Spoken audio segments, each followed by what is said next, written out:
पावसाळ्याच्या पार्श्वभूमीवर आपण सर्वांना सतर्क राहण्याच्या सूचना दिलेल्या आहेत. म्हणजे आपल्याकडे पूरग्रस्त, जोखीमग्रस्त, दुर्गम, नदीकाठची गावं आहेत. तर त्या ठिकाणी जी लोकं आहेत तर त्यांच्यावर आपण विशेष नजर ठेवणार आहोत. तिथल्या पाणी स्रोतांवरही आपण नजर ठेवणार आहे. पाणी प्रत्येक जे पिण्याच्या पाण्याचे स्रोत आहेत ते शुद्धीकरण होते की नाही ह्याचं मॉनिटरिंग करण्याबाबत आपण सूचना दिलेल्या आहेत.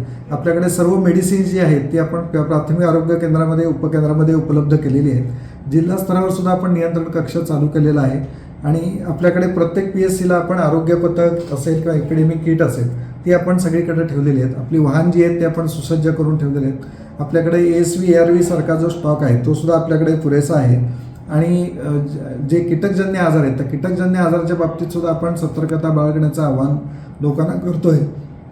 जर कुठे साथ किंवा फिवरच्या केसेस मोठ्या प्रमाणात बोलल्या तर आपण तात्काळ तिथे कंटेनर सर्वेक्षण असेल किंवा इतर कोणतेही फॉगिंग असेल या सर्व ॲक्टिव्हिटी ज्या आहेत त्या आपण आरोग्य विभागामार्फत आपण राबवणार आहोतच. अगदी आपल्याकडे या हायरिस्क माता ज्या आहेत त्यांच्यासुद्धा आपण लाईन लिस्टिंग तयार केलेलं आहे आणि ह्या मातांना सुद्धा जर गरज लागली किंवा पाऊस काही कमी जास्त आला तर आपण त्यांचाही कॉन्टॅक्ट्समध्ये आपण राहणार आहोत. नाही, आत्ता आपल्याला जो DPCतनं निधी आलेला आहे त्याच्यामधनं आपण आता औषध खरेदी करणार आहोत. त्यामुळं आत्ता जी लागणारी निकडीची औषधं आहेत ती तर आपण आत्ता उपलब्ध आहेत, आपल्याला तीही उपलब्ध करून दिलेली आहेत.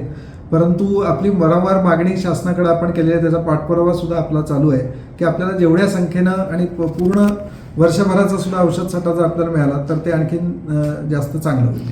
नाही, आपल्याकडे बरेचसे आता तदर्थ वैद्यकीय अधिकारी जे आहेत म्हणजे BMS डॉक्टर्स जे आहेत ते आपल्याकडे जवळजवळ 100 डॉक्टर आपल्याकडे सध्या कार्यरत आहेत आणि बाकीचे डॉक्टर्स जे आहेत ते आता रेग्युलर आपले MBBSचे डॉक्टर आहेत.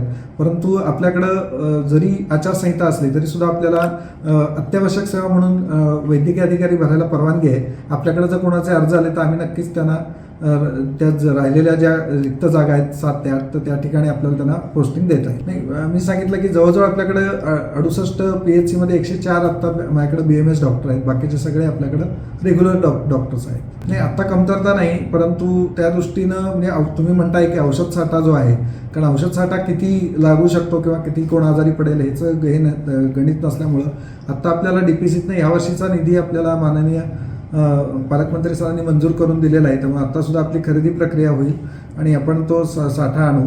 परंतु आपल्याकडं दवाखाने वाढलेले आहेत. आपलं उपकेंद्र स्तरावर सुद्धा आपले समुदाय आरोग्य अधिकारी असतील त्यांच्यामार्फत सुद्धा OPD चालू जाते. त्यामुळे आपली एकूण OPDची संख्या आहे ही सतत वाढती. नाही, आत्ता कसं होतं की आपल्याला जे केस पेपर होते त्याचं 5 रुपये आपण केले होते. त्यामुळे तो जो निधी होता तो प्रत्येक संस्थेच्या RKSमध्ये जमा होत होता. परंतु तो निधी आता जरी मिळाला नाही तरी आपल्याला सर्वांनाच फ्री मेडिसिन आपण देतोय. आपल्याकडे फ्री डायग्नॉस्टिक सुद्धा आपण देतोय.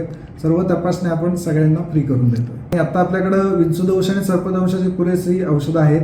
ARVचं औषधाचं शॉर्टेज ऑल ओव्हर सतत होत राहते, म्हणजे प्रोडक्शनच्या लेवलवर ते प्रॉब्लेम आहे. तरी आपण आपले ऑर्डर्स दिलेले आहेत आणि त्याचं शॉर्टेज पडणार नाही याची आपण खबरदारी घेतो. एकंदरीत आरोग्य यंत्रणा पूर्णपणे सज्ज आहे असं म्हणायचं. आरोग्य यंत्रणा सज्ज आहे आणि लोकांनाही या निमित्तानं आवाहन करू इच्छितो की आपण जर सगळ्या हेल्दी लाईफस्टाईल किंवा हेल्दी प्रॅक्टिसेस जर आपण केल्या तर नक्की आजारसुद्धा आपण टाळू शकतो.